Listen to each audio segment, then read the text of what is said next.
The post-apocalyptic zombie virus suddenly breaks out, turning 90% of the US population into zombies. Rick drives towards Atlanta, hoping to find his wife and son there. On the way, he kept calling survivors on the radio. Although there was no response, his voice had been heard by a team of survivors. But because of the signal problem, the team could not reply. As fate would have it, Rick's wife, son, and good friend Shane were here. It was Shane who protected them along the way. In Laurie's mind, Rick had died in the hospital, so she also accepted Shane's advances.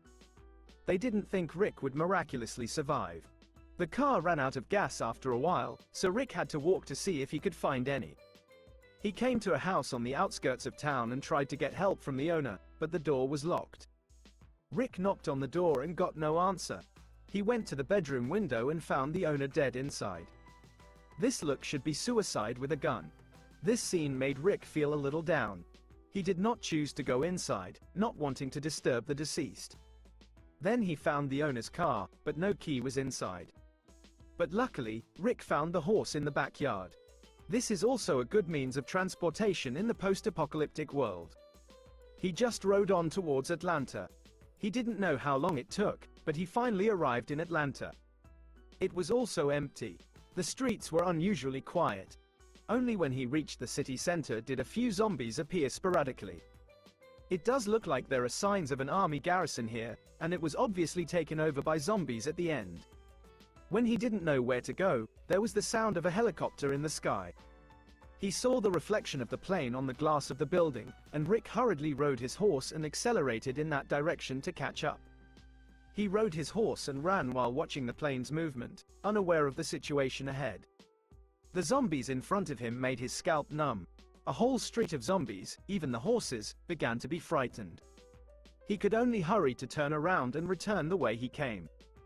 The zombies behind him were like a tidal wave toward him. But soon, Rick found many zombies gathered in front of him.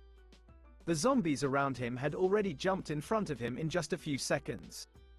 High-headed horse directly by the zombie pounced on the ground. Because most of the zombies swooped up to gnaw on the horse's flesh, giving him a chance to catch his breath. He hurriedly kicked away a zombie and crawled in the other direction. But when he looked up, the way ahead was already blocked. Rick had no choice but to crawl toward the bottom of the tank. His heart was in his throat, gasping for air. But he didn't expect the zombies at the front of the tank to be looking at him too. Now there was no way to escape. Rick hurriedly pulled out a pistol to solve the nearest zombie. The pistol only has 6 rounds of ammunition, a series of 5 zombies killed. Rick only stopped the last bullet he was going to save for himself as the zombies kept coming. But Rick looked up and saw that the lid on the bottom of the tank had opened. Luckily, Rick escaped a disaster. He just took the pistol off the corpse next to him, and the corpse woke up. Panicked, Rick immediately fired. A feeling of dizziness came over him, and after a while, Rick finally recovered. He poked his head out of the top of the tank and saw his weapon wrapped in the zombie swarm. He was thinking of getting his guns and ammunition to break out, but now it was impossible to do so. Soon a few zombies climbed right up to the tank, and Rick had to go back inside again. The zombies surrounded him. As he was thinking about how to get out, the radio inside the tank came on. Rick realizes that maybe the people outside have a way for him to get out. He immediately picked up the walkie-talkie and started talking back, asking the man to help him. But Rick's situation is really not good. The man then says there are not that many zombies on the street to the right of the tank, so run over there before they react. He will be there to meet Rick. Rick listened and found bullets and a grenade on the dead soldier. Rick opens the lid of the tank. He then jumps out of the tank and shoots the zombies in front of him as he goes, but the gunfire also quickly attracts more zombies to come. At this point, the man appears and runs into an alley with him. The man and Rick climbed up the ladder, and the good thing is that the two had a scare climbing to the second floor. They breathed heavily. This experience was enough for once. The two men began to introduce themselves. The man's name was Glenn. They went through the stairs to the roof of another house and then back to the first floor through the patio. Glenn took out his walkie-talkie and contacted his companion for a pickup. When they arrived at the first floor, 2 zombies were in front of them. Just then, Two heavily armed men rushed out from inside the door to directly solve the zombie. Rick and Glenn quickly ran toward the house. A woman then held a gun to Rick's head, accusing Rick 𝐜𝐢𝐴𝐴𝐻 of getting everyone killed. Rick doesn't understand what's going on. They didn't explain and pushed Rick toward the front. Several people arrived at the door, and Rick froze. It turns out that his actions inside the city let the zombies go berserk, resulting in a somewhat problematic situation for the squad. Even zombies will use rocks as tools. Breaking glass here is only a matter of time. Rick explained that he was like this because he saw the helicopter, but the others didn't believe what he said. Just then, gunshots rang out from the roof. Shooting now will only attract the zombies' attention. They rushed toward the roof of the building. When they arrived at the top of the building, the man immediately cursed and told Dixon to stop, but Dixon was not impressed and laughed at their cowardice.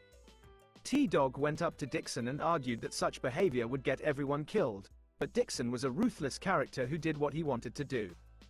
Rick tried to stop him but was knocked down with a punch. Dixon continued to beat up T-Dog.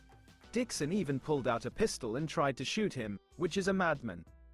At this point, Dixon raised his hand to vote that he should be the team leader. Several people were afraid of the weapons in his hands, so they had to raise their hands and agree. Seeing such a result, he was very satisfied. At that moment, Rick knocked him down with the butt of his gun and then leaned his right hand against the hose. Rick patiently persuaded him that he should unite to survive. But Dixon had a face of disdain. Rick was also no longer polite, with a gun directly against his head. As if sensing Rick's killing intent, Dixon fell silent. The most important thing now is to get out of the city. Glenn went to the sewer to check the situation, but steel bars firmly welded shut the exit.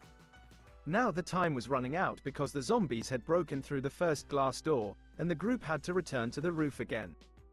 After some observation, they decided to find a way to drive the van to take everyone out of there. How to get to the van became a problem. After some thought, Rick thinks that zombies are attracted to smells and sounds, and if they apply zombie flesh and blood to their bodies, they should be able to cover up the smell. They then put on the gloves and changed their clothes. They opened the back door and dragged the previous corpse in. The next step was to disembowel the zombie. Rick took the axe from the fire hydrant and approached the body. Several people looked at each other, thinking that this was incredible. Rick took the axe and smashed it down. Several people felt nauseous and did not dare to look at this image. Then they painted their bodies with zombie blood. Glenn felt it was worse than being chased by zombies. Rick was ready to go to the car with Glenn and threw the keys to the handcuffs to them before leaving. Then the two came to the road. This is an experiment, and there is a good chance that this will get them killed. But the zombies didn't find them. They crawled from under the car to the street and went straight to the van's location. Their companions then also darted to the top of the building to observe their movements. Dixon also asks T-Dog if Rick took the handcuff keys with him. T-Dog then pulls out the keys, and Dixon drops his mind. But at this time, the sky is cloudy, and it seems to rain. At this point, the survivor camp receives a signal from T-Dog's walkie-talkie, but the signal is still not very good. Glenn and Rick have been getting closer to the truck, but the accident still came, when the sky rained.